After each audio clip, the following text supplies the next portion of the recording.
Video 17-3. Enthalpy and entropy versus spontaneity, free energy, and spontaneous reactions. So, first thing we look at, something called entropy.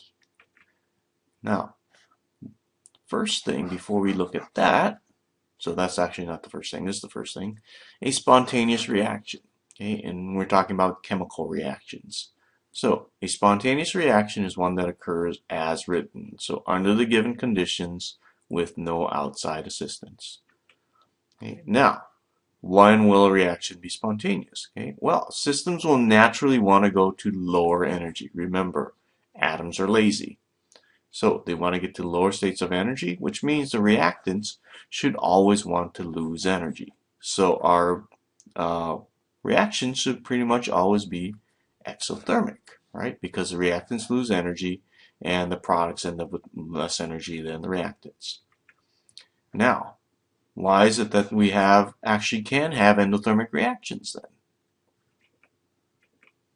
Well, there must be a second driving force behind why a reaction will actually occur. The second driving force is something called entropy. So what's entropy? Well, we give entropy the symbol S, and don't ask why. So, what is entropy? Entropy measures the degree of randomness, okay, or disorder in the system.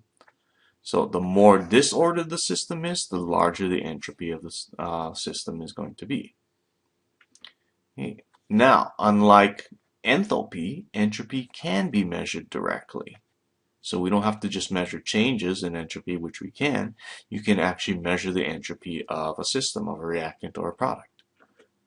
Units, joules over moles times Kelvin. Remember this because it comes into play later on. Okay. Now, what should a system naturally tend to do? Okay. Systems will always or almost always want to increase their entropy. They want to become more disordered. So if a chemical reaction, if the reactants when they turn into products will become more disordered, then this will promote spontaneity. In other words, the reaction will want to happen. If the products end up with higher entropies than the reactants, spontaneity is promoted. So what can happen? How can you tell if the entropy should be increasing?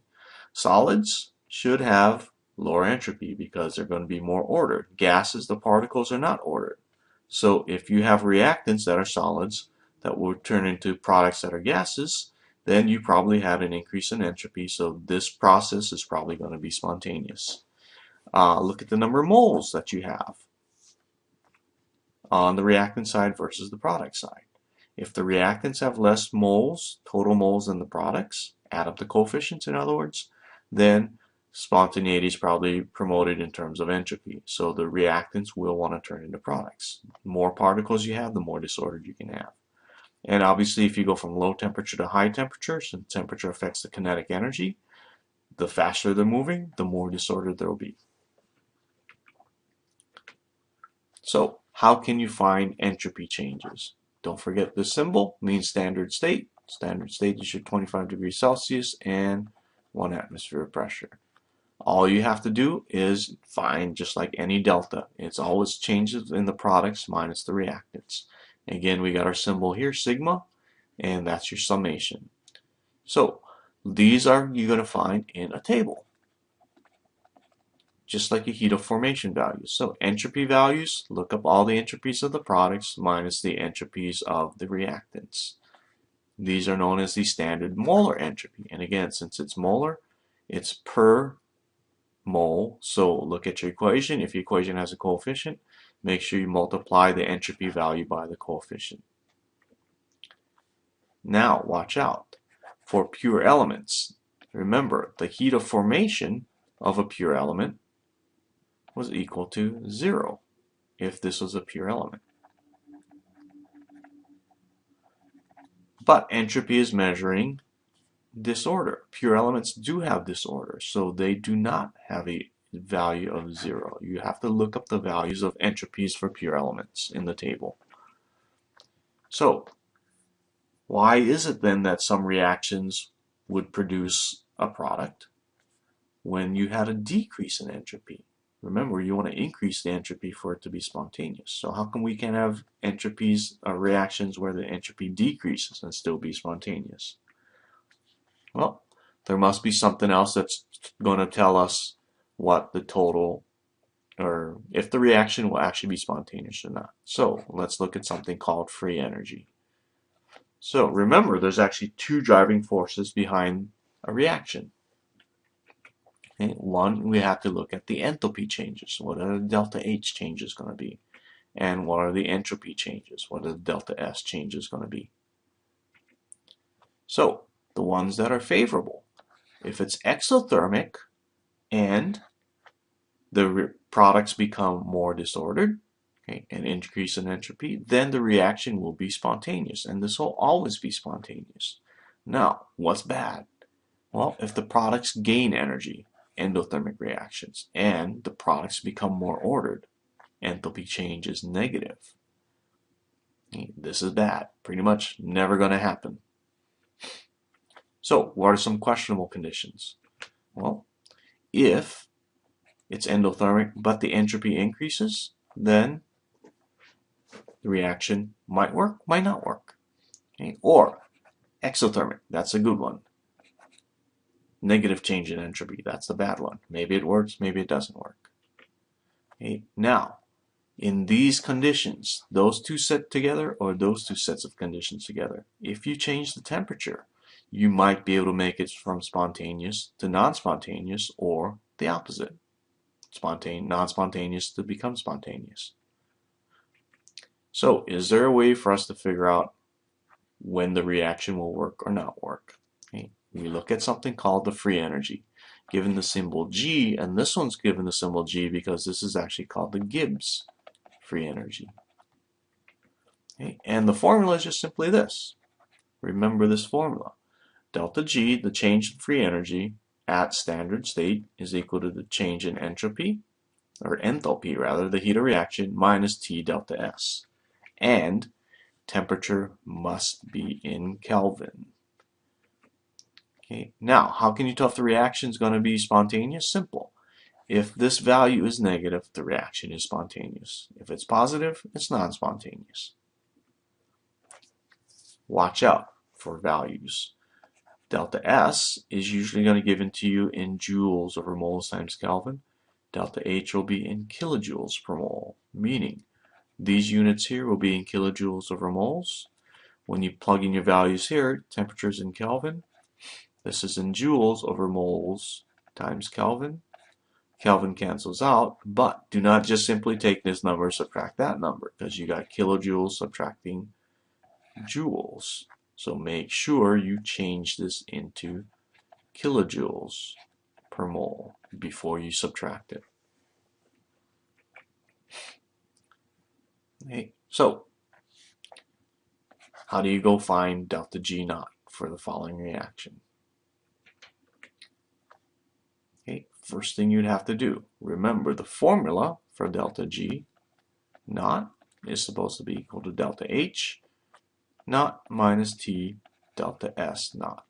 Okay, how do you find these values? Don't forget, delta H, the heat of reaction, is equal to the sum of the heats of formations of the products minus the sum of the heats of formations of the reactants. Okay, you have to look these up in the table for all these substances here. Okay, and we just saw when you found delta S, it's equal to the sum of the entropies of the products. It's always products minus reactants, minus the sum of the entropies of the reactants. Okay, and then you'd plug them into this formula right here. Okay, now one more problem. What is T? Well, if you see that, that means T must be 25 degrees Celsius. Don't forget, T has to be in Kelvin. So add 273.15, use your sig fig rules, you come out with 298 Kelvin. Okay, so go find this value. Go find delta H. Look it up. Use your book to find these values. Okay, delta S you can't find because the book doesn't give you a value for these. Okay, I will give them to you. So stop the video, go find delta H. Okay, these are the values you should have came out with. For delta H, you should have come out with this one. This one you can't find because I would have to give you the values on the test. You will be given the values for entropies of products and entropies of reactants. Okay, so this is the simple part, but people always mess it up, so don't mess it up. Okay, look them up. If you see coefficients, make sure you multiply them times those values. Don't forget. Okay, that one is 0 for heat of formation. Now plug it in to the equation. Don't forget, you need to convert that value to kilojoules, and your delta G should be this one. Okay, now what should you have done to find those values? Okay, the heat of reaction was going to be equal to the heat of formation of the products. So what were our products?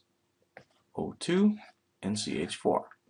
So heat of formation of O2 plus the heat of formation of CH4. Don't forget, this is per mole. We had 2 moles, so we should multiply it times 2. Okay, minus the sum of the heats of formations of our reactants. So what was our reactant? H2O. And watch the phase because you have liquid and gas in your table. H2O liquid, and we had 2 moles of it, plus CO2, the heat of formation of CO2. Write all this stuff out before you plug in values. Okay? Don't get lazy. This is how you make mistakes, by not writing these things out. So you look up all these values. Don't forget this one here is 0. Okay? The other ones you have to look up in the table. Now, how do you find the entropy change? It's equal to the exact same formula, but it's just the entropy of O2, and since there are 2 moles, you need to multiply that value by 2, plus the entropy of CH4. These you'll be provided a table, minus 2 times the entropy of H2O liquid, plus the entropy of CO2. Okay. Then you go look up the values in tables, plug them in, calculate, then plug it back into the delta G formula. So here's your review question.